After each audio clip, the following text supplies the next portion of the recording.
Esta historia transformará tu forma de agradecer cada pequeño detalle. Mateo tenía 28 años y la sensación de que la vida le pasaba de largo. Trabajaba en una tienda del barrio, una de esas tiendas donde siempre hay algo por ordenar y clientes que llegan con prisa. Cada mañana abría la persiana con la misma rutina: barrer, encender las luces, comprobar el registro, responder al primer "buenos días" con la voz automática. Afuera, la ciudad se desplegaba en bocadillos de humo y anuncios brillantes. Dentro, el reloj marcaba la repetición de gestos que, con el paso del tiempo, fueron perdiendo la forma de cosas vivas para convertirse en gestos mecánicos. En su tiempo libre, Mateo miraba la vida de los demás como quien contempla un escaparate. En las redes, sus amigos compartían cenas perfectas, viajes que olían a verano eterno, trabajos con sonrisas en fotos cuidadosamente iluminadas. Las comparaciones eran como pequeñas piedras, las agrupaba sin darse cuenta, y cuando al final del día las soltaba en la mochila de sus pensamientos, el peso le impedía respirar ligero. Si solo tuviera, se decía, si tuviera más dinero, más reconocimiento, otra casa, entonces estaría bien. Era un pensamiento que tenía la sorprendente valentía de presentarse cada noche, aun cuando la comida caliente estaba sobre la mesa y el techo no goteaba. Vivía con su madre, Clara, una mujer de manos firmes y ojos tranquilos. Ella guardaba en la cocina una serie de costumbres que para Mateo con el tiempo se volvieron invisibles. La manera de cortar los tomates, cómo colocaba la mesa, el vapor que ascendía del guiso como una señal secreta de que la casa estaba viva. Ella le preguntaba por su día, y él respondía con respuestas cortas que flotaban en la superficie de la conversación. Entre ellos había cariño, también había un cansancio de palabras no dichas. Clara no insistía. Quizá pensaba que las palabras más importantes se decían con las manos, con el gesto de repartir el plato, con el de remendar una manga, con el de dejar una nota en la nevera cuando tenía que salir temprano. Para Mateo, todo aquello formaba parte del paisaje, como si fuera natural que las cosas buenas vinieran sin preguntas. Las mañanas se parecían unas a otras: el olor a café, el sonido de la persiana, la repetición de la pantalla del teléfono llena de vidas ajenas. Por la tarde, al cerrar la tienda, Mateo se dejaba llevar por una serie de quejas silenciosas. «He trabajado todo el día y sigo sin avanzar», murmuraba. No era un quejarse ruidoso que buscara atención. Era el lamento de quien ha aprendido a medir su valor con lo que le falta. Había, en esa queja, una grieta hacia la soledad, la sensación de que, aún rodeado, nadie veía aquello que él realmente llevaba dentro. Una tarde gris de octubre, después de un día en el que nada había salido realmente mal, pero tampoco nada había cambiado, Mateo decidió dar un paseo. No buscaba nada concreto. A veces caminar era la mejor manera de pensar sin poner palabras. Caminó hasta la plaza del barrio, un lugar con una fuente pequeña, donde el agua golpeaba la piedra con una constancia que parecía recordar a todo el mundo que el tiempo no se detiene. La plaza estaba salpicada de personas, niños limpiando con risas, una pareja mayor que compartía un periódico, un vendedor ambulante que doblaba su puesto. Mateo se sentó en un banco frente a la fuente, dejó el móvil en silencio y miró sin querer fijarse demasiado. En el banco de al lado había un anciano. No era un anciano que llamara la atención por su ropa ni por su aspecto. Lo que lo distinguía era la calma con que ocupaba el espacio. Tenía una voz que parecía hecha de noches largas y mañanas claras. y unos ojos claros que no juzgaban, simplemente observaban. En el bolsillo de su chaqueta había probablemente una llave y algún papel doblado, cosas pequeñas que dan forma a la vida cotidiana.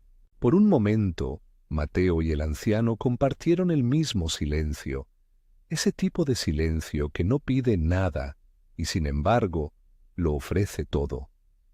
El anciano habló primero, sin prisa, como quien coloca una palabra sobre la mesa y espera a que ésta sea tomada con cuidado. «Dime, joven», dijo, «si mañana solo conservaras lo que agradeciste hoy, ¿qué te quedaría?» No fue una pregunta retórica fingiendo ser profunda. Fue una pregunta práctica, como si esperara una lista de cosas que quizá sonaban evidentes, y, sin embargo, casi nadie se molestaba en enumerarlas. Mateo la recibió con la sorpresa de quien no había considerado esa posibilidad. La frase le caló porque, por primera vez, alguien le pedía que mirara con exactitud lo que había contado como suyo. Mientras te lo cuento, quizá notes lo incisiva que es la pregunta. No se trata de lo que tienes, sino de lo que reconoces. No es lo mismo poseer algo que ponerle nombre y decirle gracias. Mateo abrió la boca sin saber exactamente si quería confesarse o justificarse. Pues, trabajo, un techo, a mi madre y comida, supongo, respondió con voz baja. Su respuesta fue torpe, porque todas aquellas cosas que había entendido como obvias no parecían, en realidad, merecedoras de una palabra que las honrara. El anciano hizo un silencio medido y lanzó otra pregunta, más simple aún. ¿A quién has dicho gracias hoy? Mateo pensó en su jornada. Había cobrado, había atendido a clientes, había devuelto un cambio, había apagado la caja registradora. ¿A quién había dicho gracias? Recordó que en el trabajo se acostumbraba a un buenos días y a una propina de cortesía. Recordó a la señora que dejó la cartera olvidada y que, al final, agradeció con una sonrisa. Pero dar las gracias no se reducía a un gesto de etiqueta, sino a una conexión que confirma que algo ha sido visto y reconocido. El anciano siguió. ¿Te has fijado en cómo lo hace tu madre? ¿Cuántas veces le has dado las gracias solo por estar? Hubo en su voz una ternura que no exigía penitencia, solo atención. Mateo quedó en silencio. Pensó en el vapor que subía de la olla en su casa, en la manera en que su madre aspiraba la sopa para probarla antes de servir, en sus manos pequeñas pero fuertes. Se dio cuenta de que había descrito la vida de su madre en términos prácticos, no en términos de valor, como si su cuidado fuera parte del mobiliario de su existencia. El anciano añadió, casi como si completara una suma. Suele ocurrir que la gente cuenta lo que le falta y no lo que le acompaña, y así, cuando llega la noche, tienen una lista grande de deseos y una lista corta de gratitud. No había reproche, solo una constatación que, al entrar en la mente de Mateo, hizo resonar cosas que él había querido ocultar. La sensación de que la gratitud era innecesaria porque lo esencial ya estaba ahí, inmutable. Mateo se quedó más tiempo en la plaza de lo que había planeado originalmente.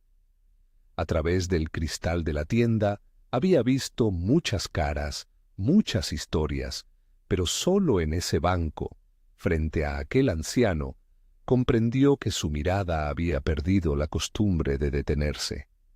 Empezó a enumerar mentalmente pequeños tesoros.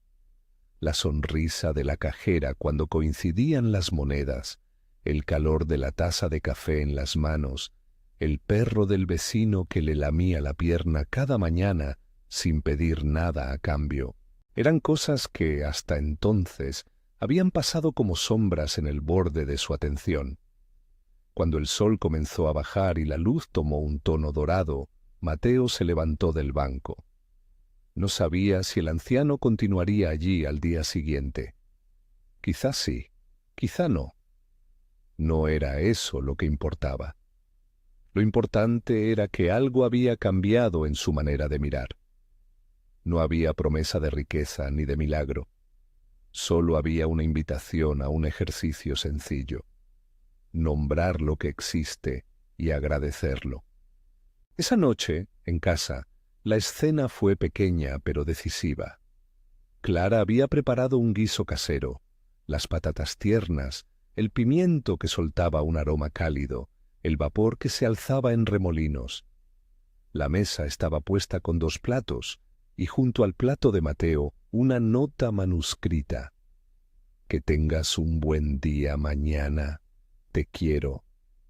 Pequeños detalles, pensó él. Cosas que siempre están y que nunca se agotan. Se sentó y por primera vez en mucho tiempo miró la mesa como quien contempla un paisaje. Observó el brillo del aceite en la superficie, el movimiento de la cuchara, la manera en que la luz se colaba por la ventana y dibujaba una línea sobre la servilleta. Mateo dejó el tenedor durante un segundo, miró a su madre y dijo, con una voz que no buscaba teatralidad sino verdad: «Gracias, mamá». No fue una frase al vuelo ni una cortesía. Fue una expresión que parecía llegar desde una parte de él que no había hablado en meses. Clara alzó la mirada, sorprendida. Sus ojos se llenaron de una ternura que no necesitó palabras. Respondió con su sonrisa habitual, esa que tenía la manera de devolver lo dado sin adornos. Esa simple frase abrió algo en Mateo. Llamémoslo un gesto que empezó a pasar de la mente al cuerpo. No es que su vida cambiara de golpe. La tienda seguía siendo la misma, el trabajo continuaba, las facturas seguían existiendo. Lo que cambió fue su relación con lo que ya estaba. Empezó a notar que agradecer no era un acto de sumisión ni de resignación, era un acto de reconocimiento, admitir que algo lo sostenía, aunque fuera mínimo. Comprendió que dar gracias por lo que ya había no cerraba la puerta a los deseos de mejorar, simplemente le daba a esos deseos una base distinta, la gratitud como punto de partida, no como comprobante de inexistencia. Las semanas siguientes fueron un tejido de pequeños movimientos. Mateo no se convirtió en un personaje distinto de la noche a la mañana. Lo que ocurrió fue otra cosa. La gratitud empezó a actuar como músculo que se ejercitaba. Cada mañana decía en voz baja 3 cosas por las que estaba agradecido antes de abrir la persiana. A veces eran grandes, por tener trabajo hoy. Otras minúsculas, por el tacto cálido de la taza, por la canción en la radio. Algunas tardes se encontraba dándole las gracias al empleado que le ayudaba a cargar cajas, a la señora que limpiaba la acera, al repartidor que llamaba a la puerta con una sonrisa. Hacia el final de aquel primer mes, sus pasos tenían otra cualidad. No era una transformación espectacular. Nadie lo llamaba para decir que había cambiado. Sin embargo, algo en su mirada se había hecho más vivo. Un cliente le lanzó una broma desagradable y Mateo no cayó en la tentación de responder con acritud. Respiró, agradeció por la calma que le permitía elegir. Un día, al pasar por la plaza, no encontró al anciano en el banco. Comprendió que aquel encuentro había sido una chispa, no un salvavidas constante. La chispa había surtido efecto porque él decidió alimentarla. Hubo, por supuesto, momentos en que la comparación regresó como una marea que vuelve cuando menos lo esperas. Una tarde, un antiguo compañero del instituto entró en la tienda vestido con traje caro y con historias de un trabajo en el extranjero. Mateo sintió el pinchazo de la envidia. La voz que le susurraba, «¿Ves? Aún te falta», era insistente. Pero esta vez la respuesta no fue una rendición automática. Cerró los ojos un segundo y repasó 10 pequeñas cosas por las que estaba agradecido ese día. La sonrisa de una clienta, el pan recién hecho, la posibilidad de dormir bajo un techo. No dijo que los deseos no importaban, dijo que aunque quisiera más, tenía cosas que ya eran buenas. La contradicción dejó de aplastarlo y se convirtió en compañera de viaje. Deseaba avanzar, pero no a costa de no ver lo que ya le sostenía. Poco a poco, Mateo comenzó a compartir su práctica con su madre. No como una lección, sino como una invitación.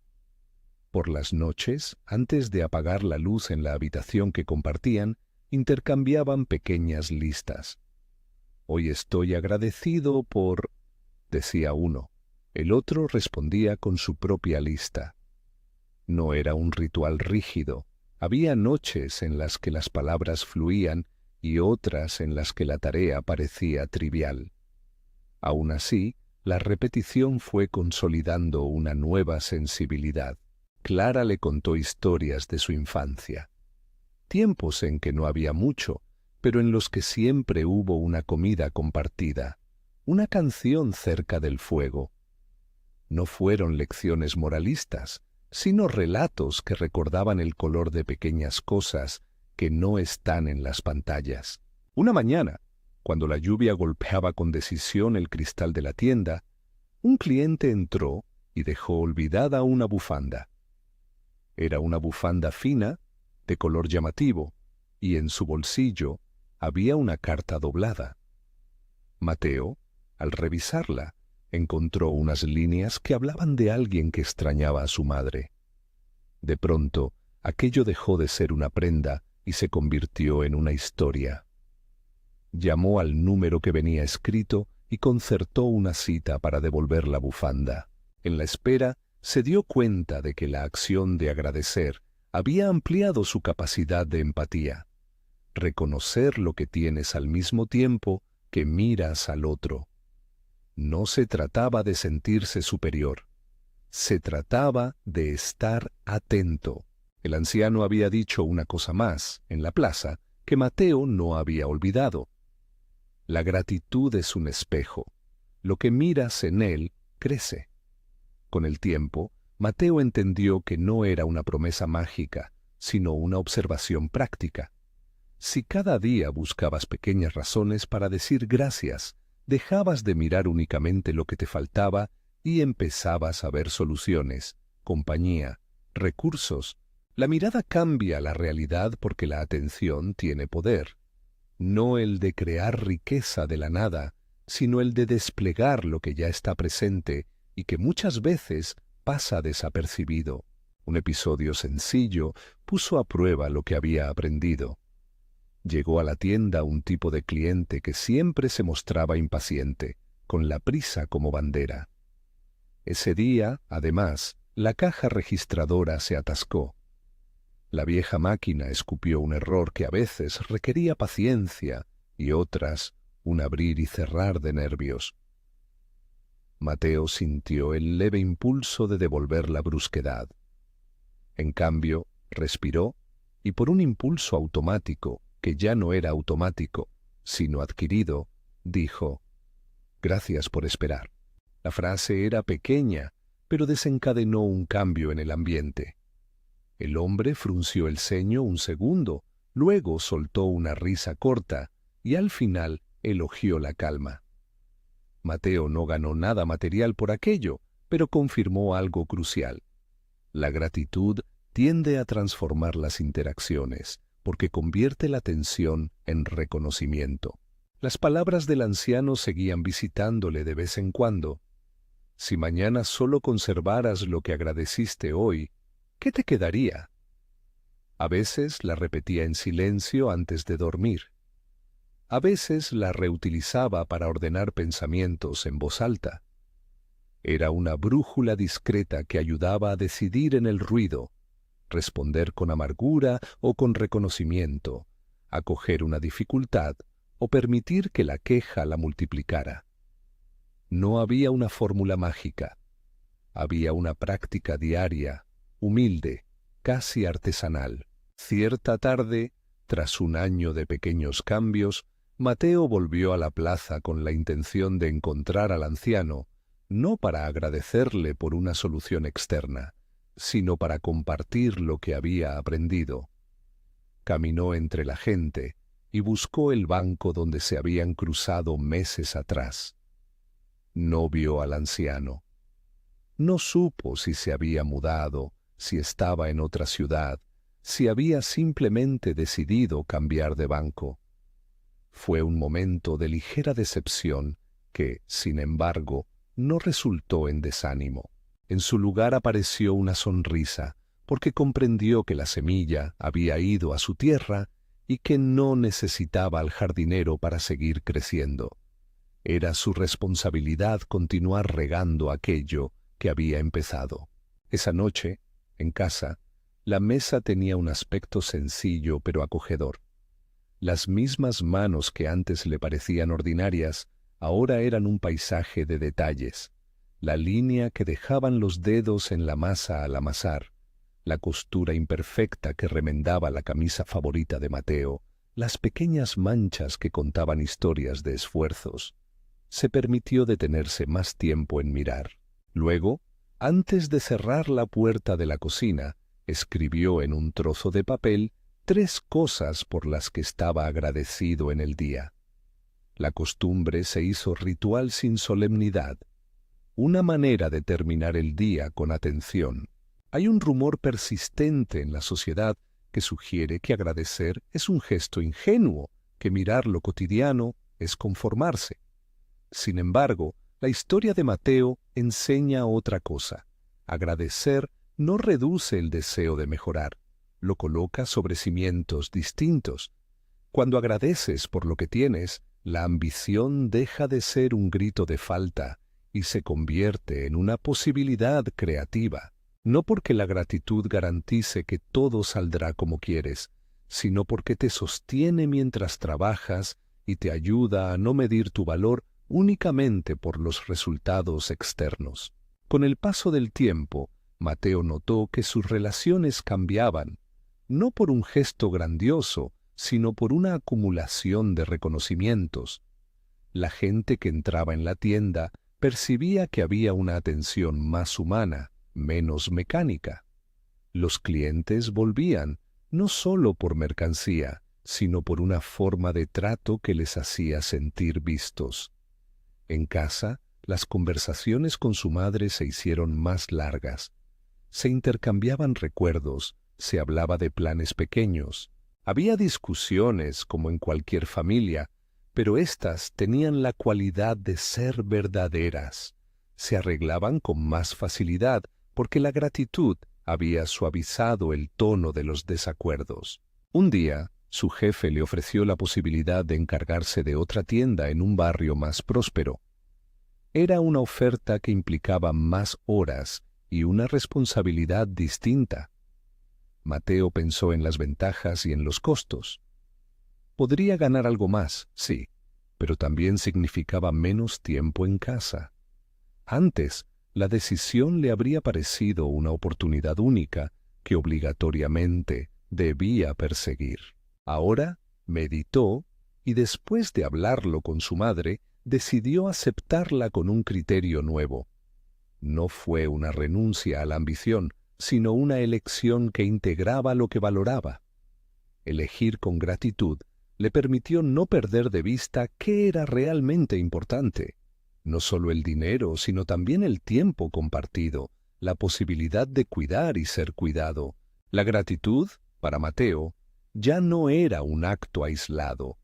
Era una mirada que reconfiguraba su día a día. Se podía ver en pequeñas cosas, en el gesto de agradecer al repartidor con sinceridad, en la costumbre de dejar una nota de agradecimiento en la puerta del vecino que le prestó sal, en la decisión de reparar la vieja mecedora para que su madre la usara con comodidad. No era una lista de bienes materiales, sino una manera de relacionarse con la vida, tratando de reconocer lo que había, sin resignarse a no desear cambios, Al cabo de un tiempo, una amiga le preguntó, ¿realmente ha cambiado algo? Él respondió con honestidad, mi vida no es de película. Sigo teniendo problemas, pero ahora, cuando aparece algo duro, no lo afronto vacío. Tengo anclajes, cosas por las que dar las gracias y que me sostienen. No ofreció frases hechas. No prometió soluciones ni milagros. Habló de una actitud que podía sostenerse en los días grises y acompañar los buenos con una mirada más plena. En una ocasión, se encontró con el hombre al que había devuelto la bufanda tiempo atrás. Aquella persona le contó que había recuperado la sonrisa gracias a un gesto de alguien que le devolvió una carta. Le explicó que su madre vivía lejos y que, al leer la carta, había sentido el calor de su voz. Mateo escuchó y, una vez más, confirmó que los pequeños gestos tienen efectos que se ramifican, que la gratitud no es un acto de egoísmo. Al agradecer, te conectas con otros en una trama de pequeñas bondades. La transformación en Mateo continuó siendo silenciosa y persistente. No hubo fanfarrias ni anuncios, solo días mejor llevados, conversaciones más certeras, decisiones más conscientes. A veces se encontraba deseando lo que otros tenían, claro. La condición humana no desaparece ante una práctica virtuosa. Pero esas nostalgias ya no tenían la fuerza de antes, porque la gratitud le había devuelto la claridad sobre lo realmente valioso. Así llegó un invierno en el que la nieve pintó los bordes de la ciudad. Una tarde, Mateo entró en la tienda con las manos heladas y una tarjeta en la mano. Era una postal enviada por la amiga que había conocido en el trabajo de la otra tienda. En la tarjeta, una frase sencilla. Tu manera de ver las cosas me enseñó a agradecer más. Mateo sonrió y guardó la tarjeta en el cajón como quien atesora una pequeña luz.